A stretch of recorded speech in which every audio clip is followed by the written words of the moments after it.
How can magic exist within a technologically advanced universe? How does or how would it work? And how would casters be perceived within this universe?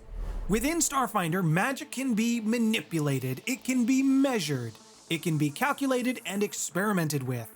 If it couldn't be harnessed in some way, how else would it be integrated with technology so seamlessly? With so many species, so many cultures, planets, universes, and galaxies to explore, you're gonna find that there are some differing opinions on magic. And even though you can get scientific elements, scientific measurements out of the magical system, it is still magic. Many individuals don't so much choose magic as the magic chooses them. Precogs are notorious for glimpsing the future before it happens, even as children. And Witchwarpers, when they find out they have the ability to perceive or go into other realities, it's usually because they've accidentally done so. Now, if you're lucky enough to be a child growing up within the Pact worlds and you decided that magic was going to be your thing, you would still encounter some stigma around this.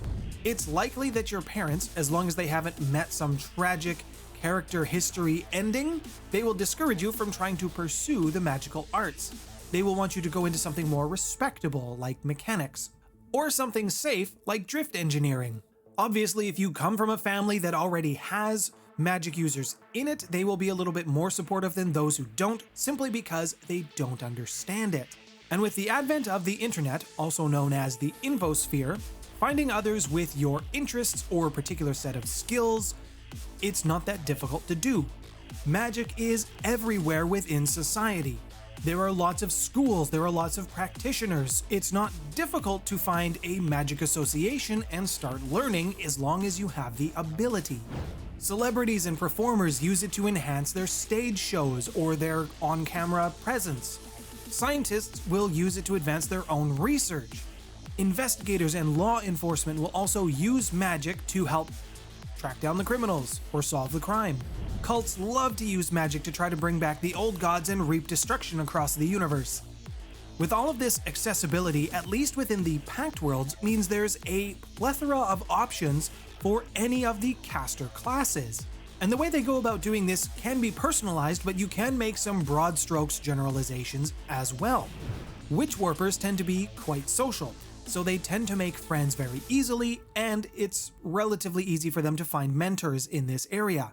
Technomancers tend to gravitate towards higher education, so they move towards things like technical schools or information technology. Precogs tend to be a little bit more reserved, they look a little bit more inwards with their particular brand of magic, at least until their abilities start attracting attention. Corporations, the military, cults. But nothing is quite like the mystics. There is lots of superstition and rumors that surround the mystics. The ways of the mystic are considered to be the oldest in the universe. And their magic is a little different. It's not fueled by technology. It is not reaching into different realities or perceiving the future. Theirs is a little bit more mystical. Their source of power can be through their faith. It can also be through a different elemental plane. And with so much of the magical abilities being different and the way that different casters access their abilities, there's been many attempts to try to create a perfect example, a perfect analogy of what accessing magical power is like. And while this example is not perfect, it is the one that is taught in magical schools no matter where you go.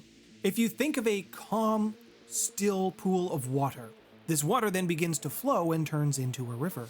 Technomancers may be able to harness the energies of the river, almost like a water wheel, storing the power in batteries, or what they perceive to be batteries, and this would be their vessels.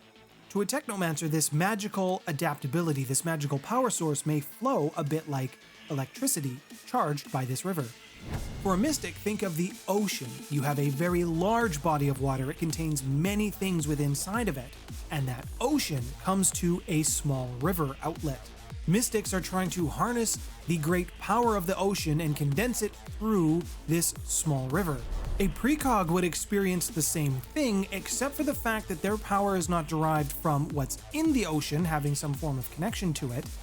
They see the different splits in the river. They see the way that the water moves. If something disturbs the flow of the river, they will be able to see it. And they can even see where the river is going. For a Witchwarper, it's a little different. They look at the still pool of water, and then they ask themselves questions about changing its properties. What if we stirred up the bottom and made all the mud come up? What if we threw colors into the water and just changed what it looked like? What if we added a couple of rivers to feed it or empty this pool of water? Now, magic is not all-encompassing. There are lots of things that you can't do with magic. And there are even more things that magic can do, but technology does better. And I'm going to tell you one of the biggest things magic cannot do in this universe as soon as you hit that like button to let me know you're enjoying today's video. And if you want to see more Starfinder content from myself, then please hit subscribe with the bell notification. If you are a fan of the channel and you would like to support me, I do have a Patreon set up as well. On this Patreon, you will find monthly video votes for Starfinder and World of Darkness, and I'm also in the process of building up a custom content library for my patrons. New creatures, spells, feats, things that you can add to your games. So if that's something that you're interested in, please consider joining me on Patreon as well. Now, one of the biggest things that magic can't do, it cannot get you into the drift.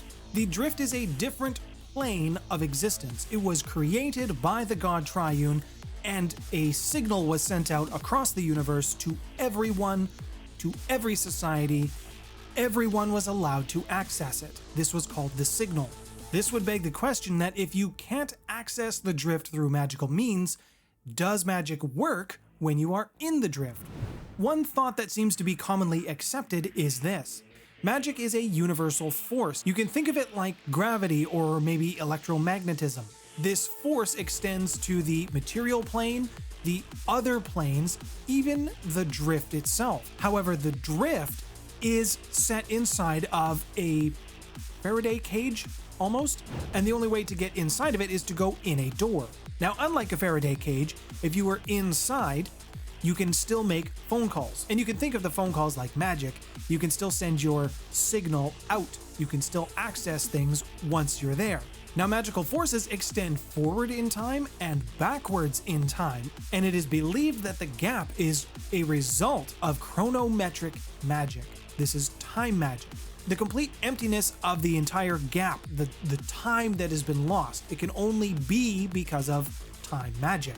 Unfortunately, the only way to test this would be for someone or a society to invent time travel and try to go into the gap. Thus far, no one has been able to do it or willing to do it if they have invented time travel. Now let's talk briefly about the casters themselves, how they're perceived, and where you can normally find them. Starting off with the mystics, they are revered. They usually gain quite a bit of political power and social power when they start progressing up the ranks of their magical abilities. Societies or governments that respect magic will typically respect the mystic. And this is because they either don't understand their ways or they believe or misinterpret their abilities to doing more than what they actually can. But make no mistake about this, mystics are very capable and very powerful spellcasters. They just harness a less understood form of magic. And in the same way that this can gain them respect, in some circles or some situations, it can also gain them consternation. People fear the unknown. They don't like what they don't understand. The same is true for the mystic. Technomancers are plentiful. There's lots of them within the universe, and they are usually found on the technology side. Technomancers are obsessed with new and inventing new technologies, new ways to do things. They are big tech nerds in a universe that respects tech nerds. They will often sell their services to governments or corporations working in their IT departments. And because their magic deals with technology, this makes them a little bit more relatable or more understandable to more people. Technomancers don't generally have the same stigma that follows mystics, witchwarpers, or precogs. And because of this, in turn they receive some disdain from basically every other spellcaster because they are more widely accepted. It's not uncommon for other magic users to refer to technomancers as sellouts for basically selling their services to corporations. Witchwarpers are the least understood. The type of magic that they deal with, other realities, parallel universes. Most people don't think about these things on a daily basis, so it's just not something that people are familiar with or used to thinking about. What instead should have ostracized the Witchwarpers from society, they have instead turned into their strength. With their natural charisma, they're able to build networks of people. They typically grow into leadership positions as well. They build networks of people who support them, reinforce their ego. Witchwarpers tend to have a very big ego, but Witchwarpers are often found on the cutting edge of magical research, being that other realities and parallel universes are not well understood, and to some, they don't even believe they exist. However, there can't not be other realities, otherwise Witchwarpers wouldn't exist. So Witchwarpers will commonly be found funding or participating in research that goes into other realities. Precogs are a little different. They have all of the negative stigma around magic with barely any of the positive social ones. Precogs are a form of psychic magic, and this freaks people out. Most other magics require some hand-waving displays, some verbal components, some gesture or light show that happens around their abilities. This doesn't happen with the Precogs. They can use their ability simply by looking at you. And people in many societies don't like the thought that their actions are preordained or set. And unfortunately, this is kind of what Precogs do with their magic. They say this is what's going to happen, or this is largely what could happen. It's kind of imprecise. Precogs are also a little strange as people. They tend to suffer from some strain or trauma, and this is usually related to their anchor. Some will see visions of doom and apocalypse coming. Others might have some visions or understanding of the missing bits of time in the gap. And there's a multitude of other ways that their psyche can be just a little bit off. I'm not going to say broken, but it's definitely damaged.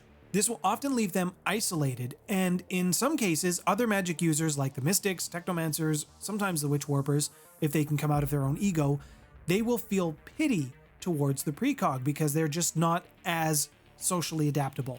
Now, as I've said, spellcasters are viewed differently depending on the society.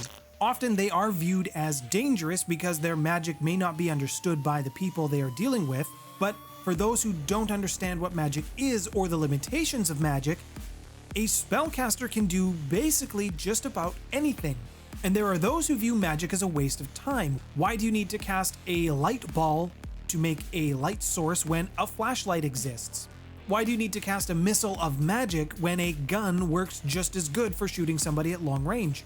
And all spellcasters generally will not use their magic in public. They don't like to flaunt it simply because of the unknowable perception people can have of them.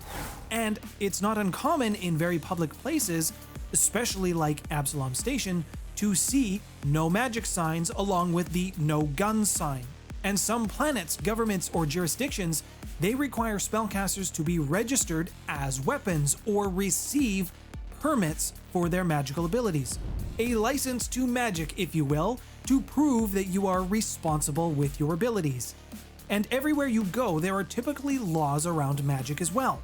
Some will take into account whether you've used your magic for violence, and that is still a crime. Many will link mental manipulation along with physical violence. But in the same way these laws look at magic used to harm people, it also looks at magic used to defend people.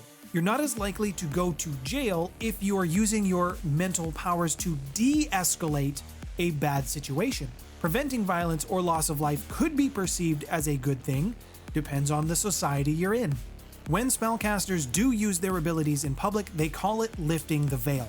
In the Starfinder book Galactic Magic, they refer to it the same way as someone who might flash a gun to say, hey, I'm armed.